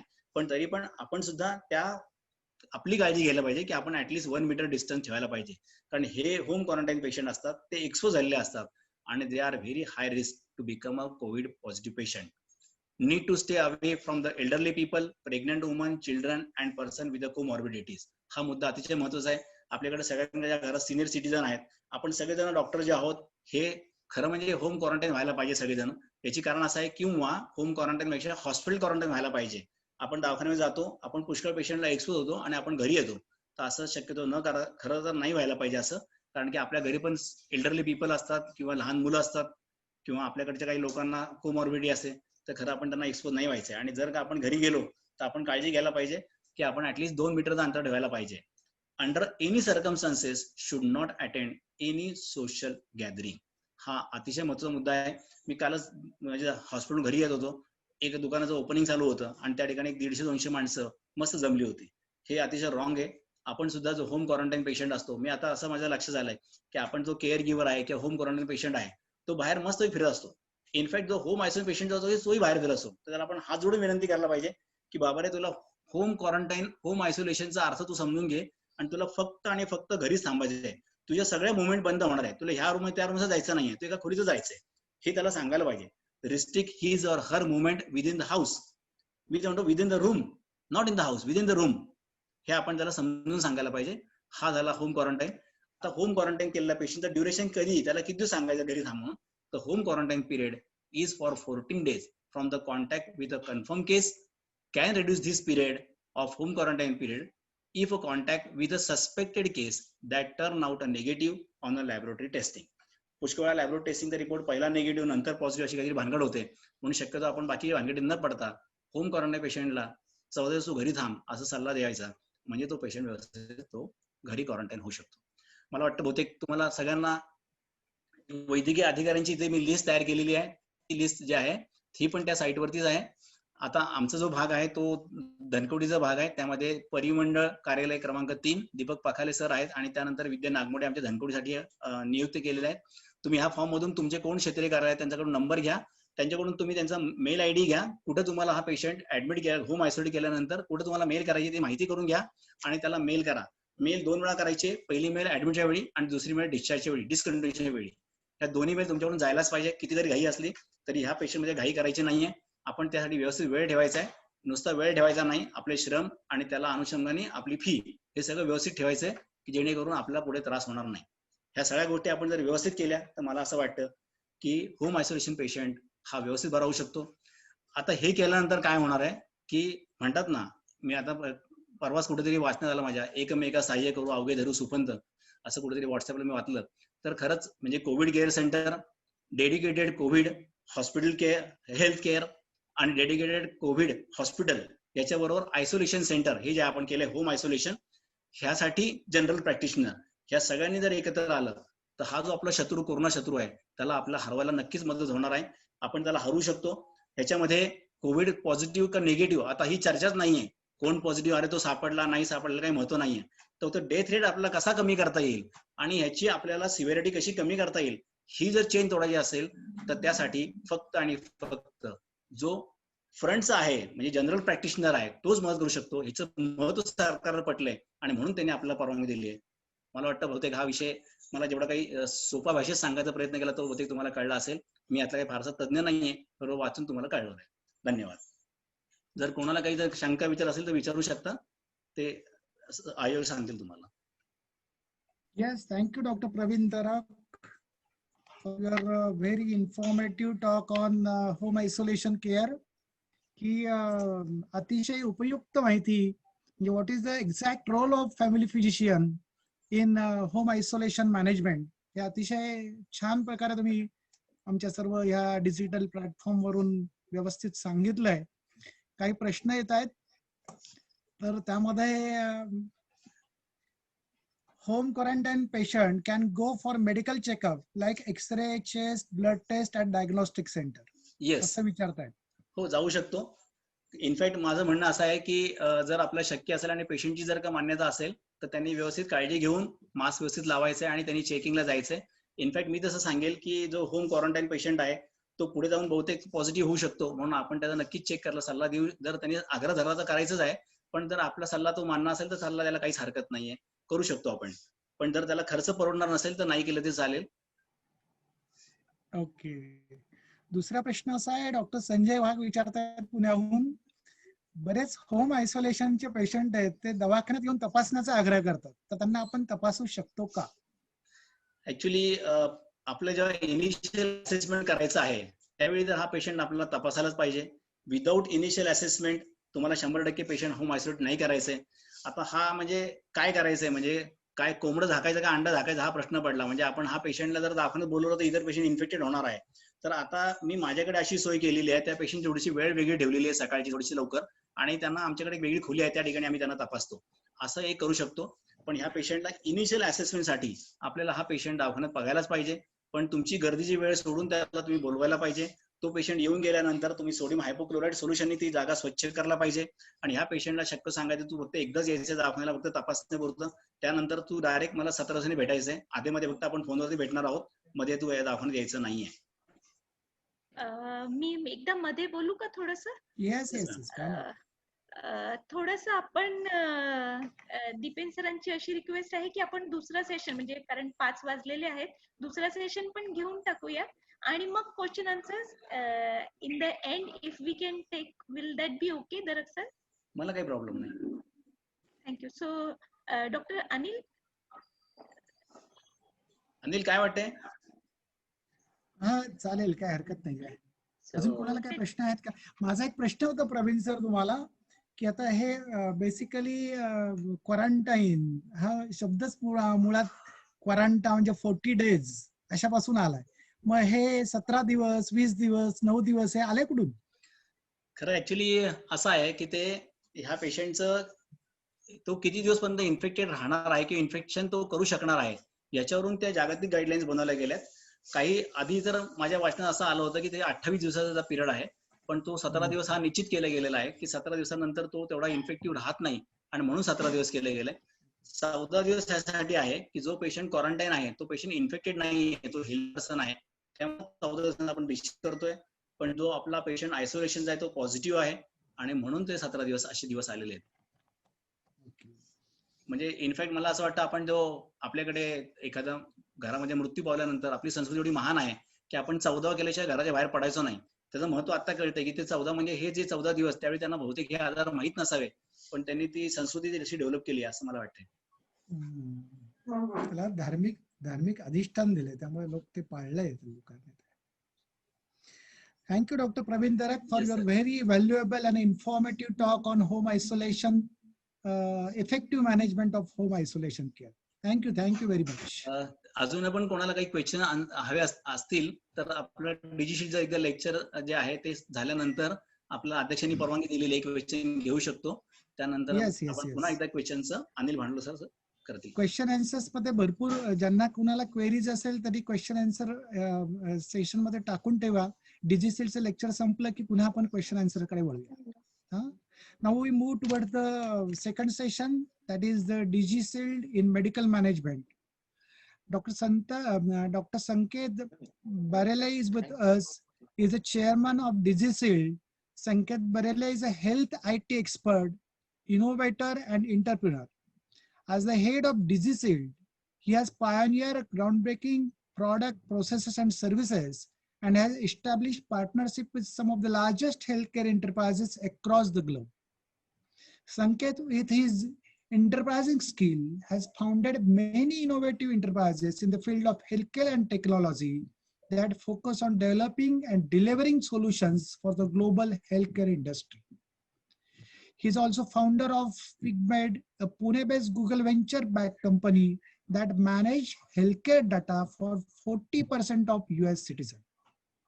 The second versatile personality is Mr. Deepan Mehta, who is the COO DigiShield. He carries a decade of long experience in operating and controlling critical business processes in the field of financial services, healthcare, and pharmaceuticals. So may I request Mr. Sanket Barele to talk on DigiShield in medical management. Over to Mr. Sanket. Hello, Mr. Sanket Barale is busy in some another meeting. Okay. He has apologized for not attending the session. So I will be No problem, Deepan. handling You the can session and I continue. will let you know about. Thank you, GPA, for giving us the opportunity. In current scenario, you can see many of the 80% in India, the doctors are not into digitalization. They are just used to have their maintaining their manual records. They write the prescription with the paper and with the physical copy. So there are various other challenges which doctors are unable to digitalize their practice. So one of the main challenges is the cost. It takes a huge cost to investment there into laptops, computers, or servers, printers. Second, there is a lot of accent standards difficulties in language.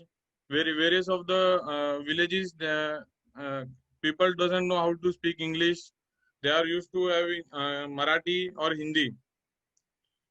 There are also computer literacy for the applying the software. So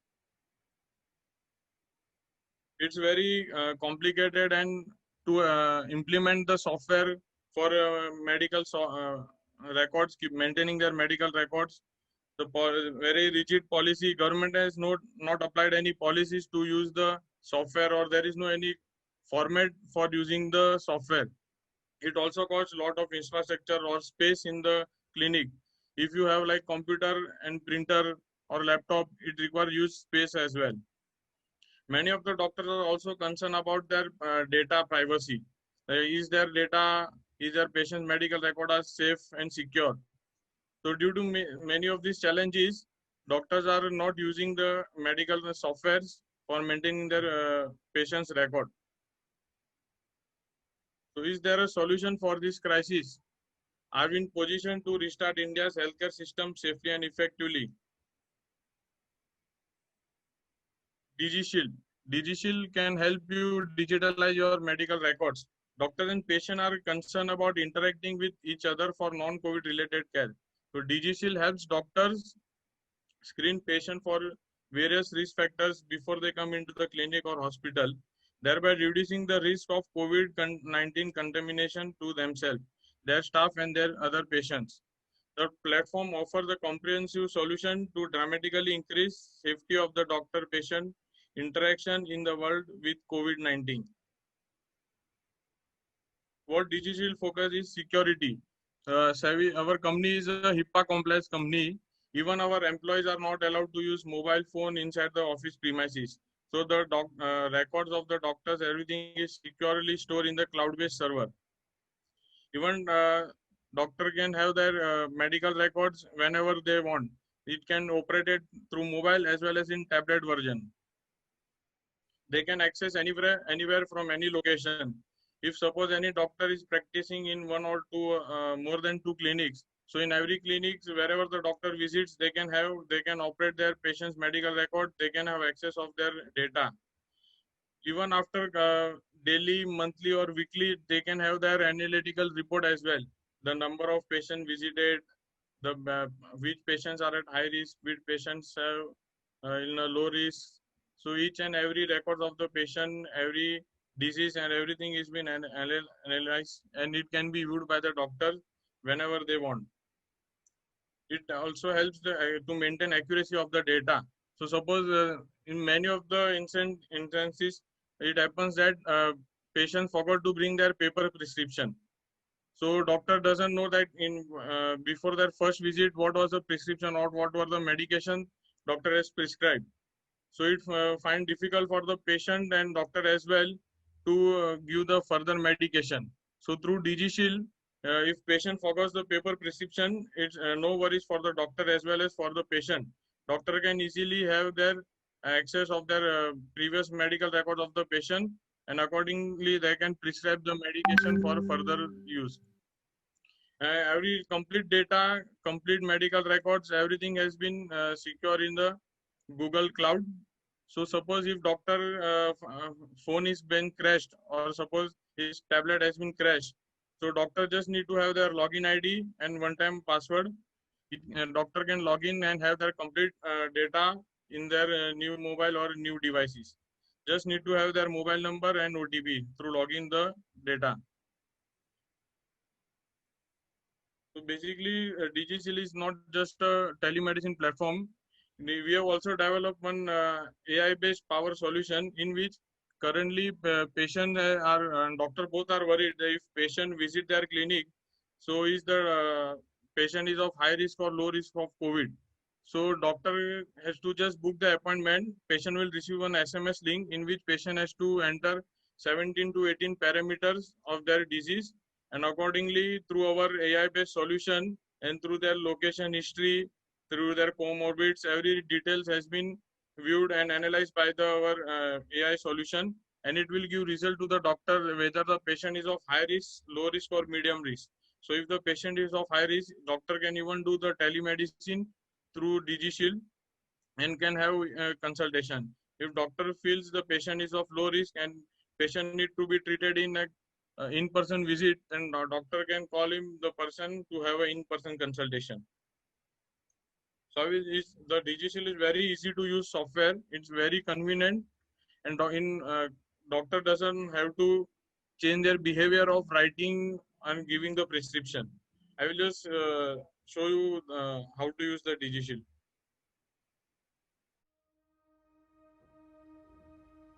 Download the DigiShield app from the Play Store or App Store now. New users will go through a quick one-time registration process. After filling in some basic information, registration is complete and you can start using DigiShield. Logging into DigiShield is easy, safe and secure. Enter your registered mobile number.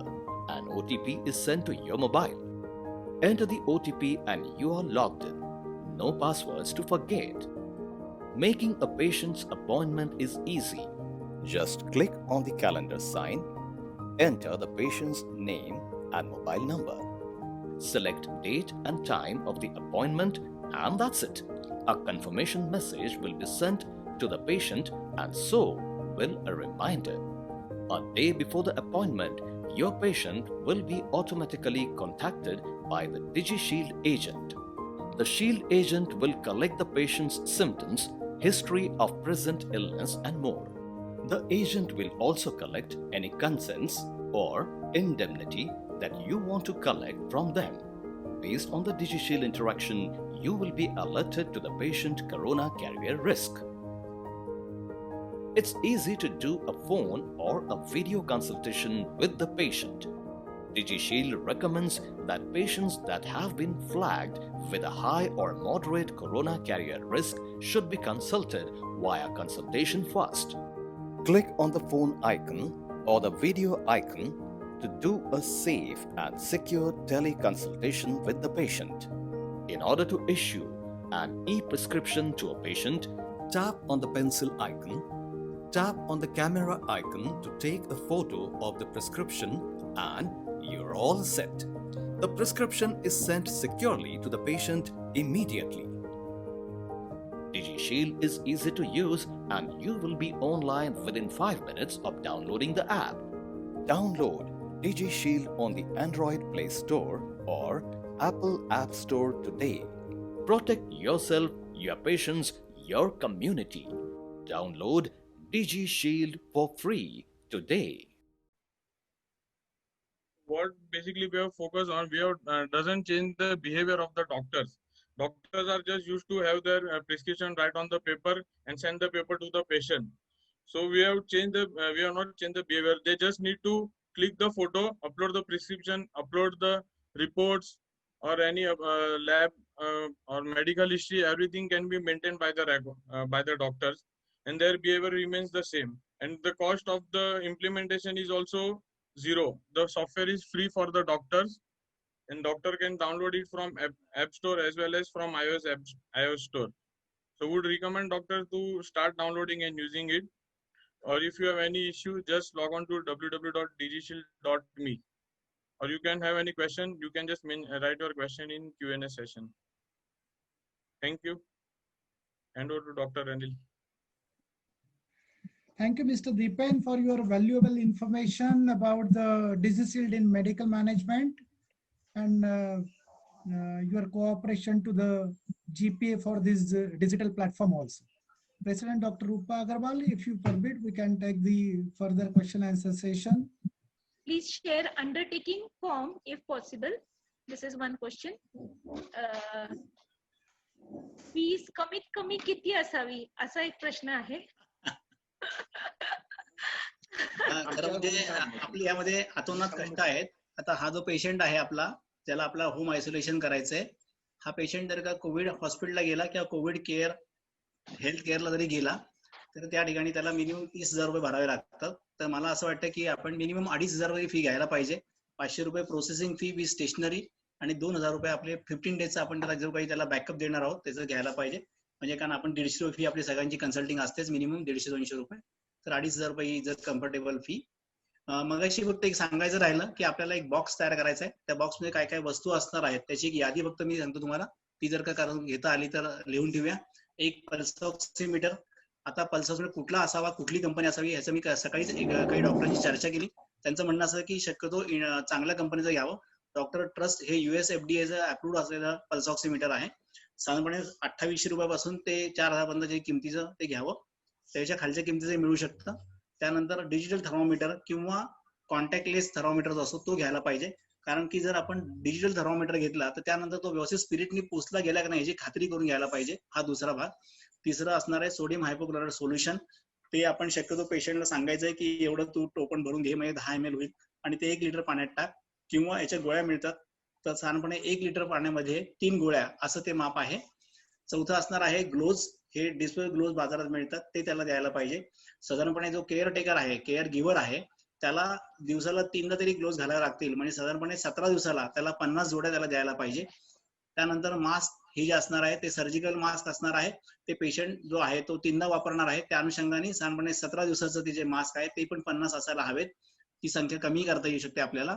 जर patient जर घरचे कॉटनचे mask वापरणार असेल किंवा क्लॉथचे mask वापरणार तर संख्या कमी करूया. त्याच्यानंतर काही आपल्याला औषध द्यायची आहेत. औषधामध्ये विशेषतः आपला जो पेशंट आहे हा माइल्ड असणार आहे, असिम्प्टोमॅटिक असणार आहे. त्यामुळे आपल्याला फक्त पॅराडेमॉलची गोळी लागणार आहे. त्याचा डोस जो आहे तो 650 मिलीग्राम किंवा 500 मिलीग्राम दिवसाला 4 वेळा हा आपला डोस असणार आहे पेशंटचं वजन बघून. नंतर झिंक असणार आहे 25 मिलीग्राम हे आपला डोस असणार आहे. दिवसाला 2दा द्यायचे 25 मिलीग्राम किंवा 50 मिलीग्राम ओडी द्यायचे. त्यानंतर आपला असणार आहे व्हिटॅमिन C ते 500 मिलीग्राम दिवसाला 2दा देणार आहोत. आणि ओमेज किंवा पॅन अशा काही गोळ्या देणार आहोत. त्यांनी पित्त होणार नाहीये. त्याला व्यवस्थित पाणी प्यायला सांगायचंय आपल्याला. साधारणपणे 3 ते 4 लिटर पाण्याचं त्याला सांगायचं त्याला. SUKS विषयी बरेच मतांतर आहे. काय डोस असायला पाहिजे, किती द्यायला पाहिजे, पण आता बरेच लोक SUKS वापरत नाहीये. जर द्यायचं असेल आपल्याला SUKS तर on very first day you have to give 400 milligram BD. पहिल्या दिवशी 400 मिलीग्राम 2दा आणि नंतरचे 4 दिवस 400 मिलीग्राम 1दा असा डोस द्यायला पाहिजे. काही लोकांचं म्हणणं असं आहे की आपण जे फ्रंट फील्डवरची लोक आहोत त्यांनी 400 मिलीग्रामची गोळी 2दा पहिल्या आठवड्यात 1दा आणि नंतर साधारणपणे मार्च पर्यंत 1दा घ्यावी 400 मिली गोळी असं काही लोकांचं आहे. दर हप्त्याला घ्यावी असंही काही लोक म्हणतात. मी स्वतः ती गोळीचा काही उपयोग केलेला नाहीये की आमच्या घरात मी कोणाला पण ती गोळी दिलेली नाहीये. Role of CT count in home isolation. Role of CT count. I don't know. CT count. हा, CT काउंट काय असतं ते जे काउंट असतो तो आपण CT स्कॅनवरती हा काउंट करतो. तर जितका Score जास्त म्हणायचंय का? हा त्यांना तो सिटी जो आहे तो सिटी स्कॅनला तो काउंट करतो. त्या सायक्लिक टाइम जो असतो त्याचा अर्थ असा आहे की जितकं जास्त वेळ त्याला लागणार आहे त्या सिटीला व्हायरस शोधायला, याचा अर्थ व्हायरल लोड जर कमी असेल तर त्याला जास्त वेळ लागणार आहे. म्हणजे तो जर का त्याचा कटआउट जो असतो तो 35 असतो, तो जर 35च्या जवळपास असेल तर तो पेशंट त्याचा व्हायरल लोड कमी आहे आणि ह्याचा पेशंट कमी सिरियस होऊ शकतो, असे एक ठोकताळ आहे जे परफेक्टली नसतं. पण जर 20च्या आत असेल तर तो पेशंट नंतर सिरियस होऊ शकतो की त्याला जास्त व्हायरल लोड आहे असं सिद्ध होतं. Do you see a lot of patients nowadays with high fever in the beginning of COVID? अगदी खरं आहे. पुष्कळ लोकांना सुरुवातीला फक्त जास्त ताप असतो आणि हा ताप नंतर 3 ते 4 दिवसांनी सेटल होतो ताप. पण तो हा जरी ताप पेशंटला आल्यानंतर आपलं काम असं आहे की हा ताप कुठल्याही कारणाने असू शकतो. अजून एक मला इथं नमूद करावं असं वाटते, आत्ताच्या काळामध्ये बऱ्याच लोकांना डेंग्यूचीही लागण झालेली आढळली. आताच माझ्याकडे एक पेशंट एका डॉक्टरने पाठवलाय आणि त्या पेशंटला त्याचं कोविड निगेटिव्ह आहे, पण त्या पेशंट ताप जात नाही आणि त्याचं काल आम्ही तपासणी असं लक्षात आलंय की त्याला डेंग्यूची लागण झालेली आहे. तर मित्रांनो, अजून एक लक्षात ठेवा की आताच्या काळामध्ये डेंग्यूची तपासणी करायला विसरू नका, की विशेषतः मलेरिया तपासणी करायला विसरू नका. तुमच्याकडे जर एक्सरे मशीन असेल तर एक्सरे करायला विसरू नका ऑन व्हेरी फर्स्ट व्हिजिट. जर नसेल एक्सरे मशीन तर त्या पेशंटचा एक्सरे करून मात्र तुम्ही कंपल्सरी घ्या.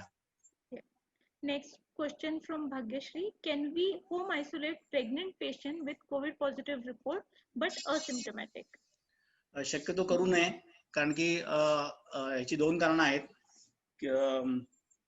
टेरडोजेनिक इफेक्ट म्हणा किंवा अजून काही त्या बाळाला काही होत असेल तर नंतर ते आपण त्याला लायबल असतो. तर शक्यतो प्रेग्नन्सी असलेले पेशंट आपण होम आयसोलेट करू नये. ऍटलिस्ट ते COVID dedicated Covid hospital, not a dedicated COVID health care system, तिथं पण नाही पाठवायचंय. तर dedicated Covid hospital like as a Bharati और दीनानाथ, त्यांच्याकडून त्याचा सल्ला घेऊन मग आपण घरी करूया, पण आपण आपल्या मनाने डायरेक्ट नाही करायचं. Yes. प्रवीण सर, दूसरा एक प्रश्न है कि can we use favipiravir in home isolated patient? Actually ज्या गव्हर्नमेंट ऑफ इंडियानी, ज्या मिनिस्ट्री ऑफ हेल्थनी जी गाईडलाईन्स दिलेली आहे त्यामध्ये याचा उल्लेख कुठेही नाहीये. ज्या रिसेंट गाईडलाईन त्यात पण उल्लेख नाहीये. परंतु काही तज्ञाच्या सल्ल्याने असं विचारल्यानंतर माझे काही मित्र आहेत जे कोविड केअर हॉस्पिटल चालवतात, त्यांची सल्ला घेतल्यानंतर असं लक्ष झालंय की जर तुम्हाला जर द्यायचं असेल तर गोळी 200 मिलीग्रॅम किंवा 400 मिलीग्रॅमची असते. आपण शक्यतो हे ड्रग वापरायचं नाहीये. पण जर द्यायचंच असेल आणि जर कोणाला याची माहिती हवी असेल डोसची, तर पहिल्यांदा 1800 मिलीग्रॅम दिवसाला 2दा, म्हणजे on very first day 3600 milligram, 200 मिलीग्रॅमच्या 9 गोळ्या सकाळी आणि 9 संध्याकाळी, आणि त्यानंतर पुढचे 5 दिवस ज्या गोळ्या आहेत त्याचा डोस आहे 800 मिलीग्रॅम 2दा, म्हणजे साधारणपणे 200च्या 4 गोळ्या सकाळी आणि 4 संध्याकाळी, असं आपण पुढचं 5 दिवस त्याला द्यायचं आहे. ह्या गोळ्या देतानंतर असं एक लक्ष झालं, ह्या पेशंटचं तुम्हाला LFT करायला पाहिजे. या पेशंटचं LFT फार इम्पॉर्टंट आहे. तसंच ह्या पेशंट, असं माझं रिडिंग आहे बऱ्याच लोकांचं, हे दिल्यानंतर गोळ्या पेशंटला ब्रॅडिकार्डिया होतोय. हे तज्ञांना विचारलं पाहिजे हे कितपत म्हणजे माझं रिडिंग बरोबर आहे का चुकीचं आहे, पण ब्रॅडिकार्डिया मात्र होतोय पेशंटला. येस. पुढचा प्रश्न येतो प्रवीण सर की जर का होम आयसोलेशन पेशंट मध्ये डी डायमर जर हाय असेल तर तुम्ही त्याला काही ड्रग वापरणार का? ऍक्च्युली हा परत खूप महत्वाचा प्रश्न आहे की डी डायमर पुष्कळ काय असतं, पेशंटचं सगळे बाकी सगळं ठीक असतं पण डी डायमर खूप जास्त असतं. तर माझं वैयक्तिक मत असं आहे की बहुतेक ते चुकीचं असू शकेल, तज्ञांशी परत चर्चा करायला पाहिजे. परंतु 500 ते 800च्या मध्ये जर डी डायमर असेल आणि पेशंटला बाकीची काही लक्षणं नसतील तर ह्या पेशंटला आपण अँटीकोॲग्युलंट सारखं जी औषधं आहेत त्या विशेषतः एकतर LMW द्यावं लागतं, पण ते देणार कोण हा एक प्रश्न असतो. जर द्यायचं असेल तर आपण इकोस्प्रिनची गोळी देऊ शकतो किंवा झेरॅल्डोची गोळी बाजारात मिळते ती पण आपण देऊ शकतो. पण आपण शक्यतो हे द्यायचं नाहीये, कारण आपल्याला ती परवानगी गव्हर्नमेंटने दिलेली नाहीये. आपण जे लिगली आहे त्याचाच आपण विचार करतोय. तर आपला जो पेशंट होम आयसोलेशनचा असणार आहे त्याला ह्या गोळ्यांची जर गरज भासत असेल तर तो पेशंट आपल्याला होम आयसोलेट करायचा नाहीये असं मला वाटतंय. ओके. प्रवीण सर, प्रज्ञा सबका विचारतात की what is the proper time for inflammatory marker test and whether it is necessary to repeat the test in asymptomatic patient? Actually हा पण प्रश्न खूप महत्वाचा आहे. मी याच्याविषयी काही तज्ञांची मतं जाणून घेतली. तर आपले जे इन्फ्लेमेटरी मार्कर जे आहेत हे खरं म्हणजे पहिल्या व्हिजिटला आल्यानंतर ते कधीच लगेच वाढलेले नसतात, परंतु आपल्याकडे पेशंट परत बोलवायचा नाहीये. म्हणून आपण जेव्हा पहिल्या व्हिजिटला पेशंट येतो त्यावेळी आपण हिमोग्राम म्हणजे CBC, C reactive protein, serum ferritin level, LDH आणि डी डायमर हे जे इन्फ्लेमेटरी मार्कर आपण करून घेणार आहोत. आणि खरं म्हणजे 10व्या दिवशी फरक करायला पाहिजे. ह्यासाठी काय पद्धत करायला पाहिजे, तर ऍटलिस्ट आपली जी सिस्टर आहे की तिला व्यवस्थित PPE किट देऊन त्याच्या घरी जर पाठवू शकलो आपण, आणि जर ती सॅम्पल कलेक्ट करू शकत असेल ते कलेक्ट करूया. याचे 2 फायदे असे होतात की डी डायमर जर खूप वाढत असेल घरी असलेल्या पेशंटचं तर आपल्याला पटकन त्याची कारवाई करता येते. खरं म्हणजे आफ्टर 72 आवर्स हे खरं डी डायमर आणि सीआरपी केलं जातं. पुष्कळ वेळा त्यांचे एलएफटी आणि आरएफटी चेक केलं जातं. त्यासाठी मात्र आपल्या पेशंटच्या घरी कोणातरी पाठवायला पाहिजे आणि त्याला व्यवस्थित पीपी किट घालूनच पाठवायला पाहिजे. त्याला असंच पाठवायचं नाहीये. म्हणजे आफ्टर 72 आवर्स, आफ्टर 5 डेज आणि आफ्टर 10 डेज असं आपण डी डायमर आणि सीआरपी ह्या लेवल बघायला पाहिजे. जर शक्य असेल आणि आपलं वाटत असेल इतर काही त्याला औषध चालू असतील तर त्याचा तुम्ही एलएफटी आणि आरएफटी करायला पाहिजे. पण तुम्ही पेशंटला दवाखान्यात कुठल्याही परिस्थितीत बोलवायचं नाहीये. तुमच्याकडे अशी काहीतरी व्यवस्था असेल तरच आपण ती तपासणी करूया. ओके. डॉक्टर अनु गायकवाड विचारतायत की इफ द आरटीपीसीआर ही 2 वेळा जर निगेटिव्ह असेल but CT shows the ground glass opacities then what to do, what should be our management? हा ऍक्च्युली हा खूप महत्वाचा प्रश्न आहे. फॉल्स निगेटिव्ह पुष्कळ वेळा येतं. तर ह्या पेशंट मध्ये आपल्याला असं करायला पाहिजे की जरी त्या पेशंटचं आरटीपीसीआर निगेटिव्ह आलं परंतु तुम्हाला सीटी वरती ग्राउंड ग्लास ओपॅसिटी दिसतात आहे तर हा पेशंट तुम्ही कोविड पॉझिटिव्ह पकडायला पाहिजे आणि त्याला तुम्ही तसंच ट्रीट करायला पाहिजे. ह्या पेशंट ट्रीट करताना सुद्धा आपल्याला जर का कुठलं बंधन नको असेल, एखादा पेशंट म्हणजे डॉक्टर मला कोरोना झालाच नव्हता, माझा रिपोर्ट निगेटिव्ह आला आणि तुम्ही मला मुद्दामून घरी आयसोलेट केलं तर ही आपल्या जबाबदारी नको असेल तर ह्या पेशंट होम आयसोलेट करण्यापूर्वी तो एकदा ह्या डॉक्टरांचा सल्ला घे, त्यांचं मत घे आणि मग तो आपण तुला होम आयसोलेट करूया असा सल्ला देणं योग्य राहील. परंतु जरी दोन्ही रिपोर्ट तुमचे निगेटिव्ह असेल तरी पण पुढचा रिपोर्ट हा पॉझिटिव्ह येऊ शकतो. निगेटिव्ह रिपोर्ट काय येतो हे सगळ्यांना माहित झालं असेल. याची बरीच कारण आहेत. पहिलं कारण म्हणजे त्या ठिकाणचा व्हायरल लोड जर कमी असेल इनिशियली तरी पण निगेटिव्ह येतं पुष्कळ वेळा. जे सॅम्पलिंग घेतलं गेलेलं आहे ते जर का प्रॉपर घेतलं नसेल किंवा सॅम्पल घेताना त्या ठिकाणी व्हायरस नसेल शिल्लक तरी पण निगेटिव्ह येतं. जर आपण जे व्हीटीएम जो असतो म्हणजे तो व्हायरल ट्रान्समिशन जो काय तो मीडिया असतो त्यामध्ये जे घेतलेलं आहे ते जर खूप वेळ ठेवलं गेलं असेल आणि जर त्या लॅबला फार उशिरा पोहोचलं गेलं असेल तरी पण पुष्कळ वेळा तो व्हायरस हा नष्ट होतो आणि आपल्याला दिसत नाहीये. अशी बरीच कारण असतात. त्यामुळे पुष्कळ वेळा हा रिपोर्ट निगेटिव्ह असतो जरी पेशंट पॉझिटिव्ह असला तरी. परंतु तुम्ही सिटीला तेवढंच महत्व द्यायला पाहिजे. ओके. दुसरं प्रवीण सर, डॉक्टर शशांक खेडेकर विचारतात की what is the role of CT count in home isolation? Actually CT count आपण मगाशी चर्चा केली की सिटी काउंट जेवढा जास्त तेवढा पेशंटचा व्हायरल लोड कमी असतो आणि तो पेशंट तेवढा सिरियस नसतो. परंतु हा तेवढं परफेक्टली हे मॅच होत नसतं. हे फक्त हा अंदाज असतो. त्यामुळे होम आयसोलेट करताना आपण इतर गोष्टी बघायला पाहिजे. पण सिटी काउंट जर खरंच खूप कमी असेल, जर 15-16 असेल तर शक्यतो जरी बाकीचे पॅरामीटर चांगले असले तरी पण तज्ञ सल्ला घेऊनच मग आपण त्याला होम आयसोलेट करूया. पण शक्यतो हे पेशंट नंतर बॅड होतात असा अनुभव आहे.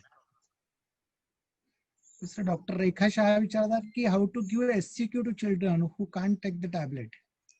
नाही मला माहिती आहे, विचारायला पाहिजे पिडियाट्रिशियनला. Okay okay. आणि सर्वात जिव्हाळ्याचा प्रश्न की म्हणजे कमीत कमी फी किती असावी? नाही मगाशी होते कृपा डॉक्टरनी प्रश्न विचारलाय हा. Okay okay. तरी परत मला असं सांगावं वाटतं की सगळ्या लोकांनी 2,500 फी घेऊया. त्याचं कारण असं आहे की म्हणजे मी तर खरं माझ्या पेशंटची 6,000 पर्यंत फी घेतो. दुसरं कारण असं आहे की माझ्याकडून त्याला रेकॉर्ड असतं व्यवस्थित आणि मी 1,000 रुपये प्रोसेसिंग फी आणि 5,000 रुपये माझी फी अशी घेतो.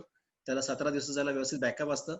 आमच्या सिस्टरकडून त्याला फोन असतो, माझाही फोन असतो. आम्ही त्याची 2दा किंवा 3दा चर्चा करतो, त्याचे काही तक्रारी काही विचारून घेतो. आणि सर्वात महत्त्वाचं म्हणजे पेशंट जर सिरियस व्हायला लागला तर अगदी जीव तोडून त्याला कुठलं तरी हॉस्पिटल मिळवून द्यायचा प्रयत्न करतो. म्हणून म्हणजे मला असं वाटतं माझी फी मी 6,000 ठेवलेली आहे. प्रत्येकाला किती फी घ्यायची हा प्रश्न वेगळा आहे, पण 2,500च्या खाली फी शक्यतो घेऊ नये. अजून एक मुख्य प्रश्न असा आहे, समजा एखाद्या फॅमिलीमध्ये सगळे पेशंट जर पॉझिटिव्ह असेल. आताच माझ्याकडे एक अशी घटना घडली, माझेच एक पेशंट आहे, त्यांच्याकडे बहुतेक सगळे फॅमिली मेंबर पॉझिटिव्ह आहेत. तर त्यावेळी काय करायला पाहिजे हा एक मोठा प्रश्न असतो. तर माझं वैयक्तिक म्हणणं असं आहे, जर पेशंटच्या घरी सगळे पेशंट जर पॉझिटिव्ह असेल आणि जर केअर गिव्हर कोणी जर तुमच्याकडे अवेलेबल नसेल तर हे पेशंट कोविड केअर सेंटरलाच आयसोलेट करायला पाहिजे. हे पेशंट घरी आयसोलेट आपण करायला नाही पाहिजे किंवा त्याला आपण तसा सल्ला द्यायला पाहिजे. असं जर शक्य नसेल तर आपण तज्ञांचा एकदा सल्ला घेऊन किंवा त्यांच्याकडे पाठवून विशेषतः कोविड केअर हॉस्पिटल जे आहेत त्या ठिकाणीच पाठवून त्यांच्याकडून वधवून घेऊया. पण आपण आपल्याकडून डायरेक्ट तशी ट्रीटमेंट नको करूया. कारण की ऍटलिस्ट कोणीतरी तर व्यवस्थित राहायला पाहिजे. आधी सगळे जर खराब व्हायला लागले तर काय करायचा हा प्रश्न असतो. म्हणून ऍटलिस्ट एक कोणीतरी केअर गिव्हर हा त्यांच्या ठिकाणी असायला पाहिजे. केअर गिव्हर जो आहे तो निगेटिव्ह असला पाहिजे. आपण अशी व्यवस्था करायला पाहिजे. नाही, बरेचसे क्वेश्चन त्यांनी लेक्चर मध्ये आणि बाकीच्या ऑडियन्सच्या क्वेश्चन्स मध्ये आन्सर केलेले आहेत. So I think most of the question he has very nicely answered. So Thank you, Dr. Praveen Darak, Yes, for your very lucid and informative talk on effective home isolation management. आणि आज आम्हाला विशेष आनंद होतो की आमचे परममित्र आज speaker या रूपाने आम्हाला अतिशय इफेक्टिव्ह टॉकच्या रूपाने आम्हाला ऐकायला मिळाले. Thanks one again doctor Praveen for your nice presentation. Thank you. Over to doctor Shriram Joshi sir. Shriram Joshi sir, तुमच्या परवानगीने फक्त तुम्हाला डिस्टर्ब करतोय. तुम्ही नंतर बोलणारच आहात. खरं म्हणजे या ठिकाणी एवढ्या मोठ्या संख्येने लोक आलीत त्याबद्दल तुम्ही सगळ्यांचा धन्यवाद मानतो. आणि मला असं वाटतं की सगळ्या लोकांनी जीपी वरचं प्रेम व्यक्त केलंय आणि हे लेक्चर साठी सगळ्यांनी आले. आपल्याला काय असं असतं, आपण सगळेजण एखादं लेक्चर आपला दिलं किंवा आपण करायचा प्रयत्न केला तर आपण तयारी करत असतो, पण समोर जर का श्रोता नसेल तर त्याला काही अर्थ राहत नाही त्याला. तर त्या भरभरून प्रतिसाद दिल्याबद्दल सर्व श्रोत्यांचं मनापासून धन्यवाद. तुमच्यावर प्रेम आहे आमचं सगळ्यांचं. धन्यवाद. आजचे व्याख्याते डॉक्टर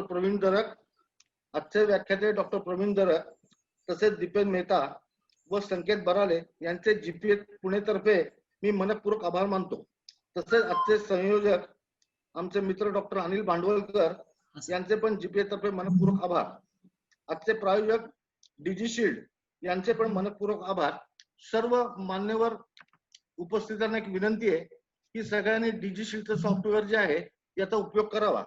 आणि आजचं सरांचं व्याख्यान जे आहे दरक सरांवरचं आणि भांडवलकर सरांवरचं प्रेमापोटी 275 लोकांनी अटेंड केलेलं आहे. सर्वांचे मनपूर्वक आभार. धन्यवाद. Thank you. Thank you. Thank you once again.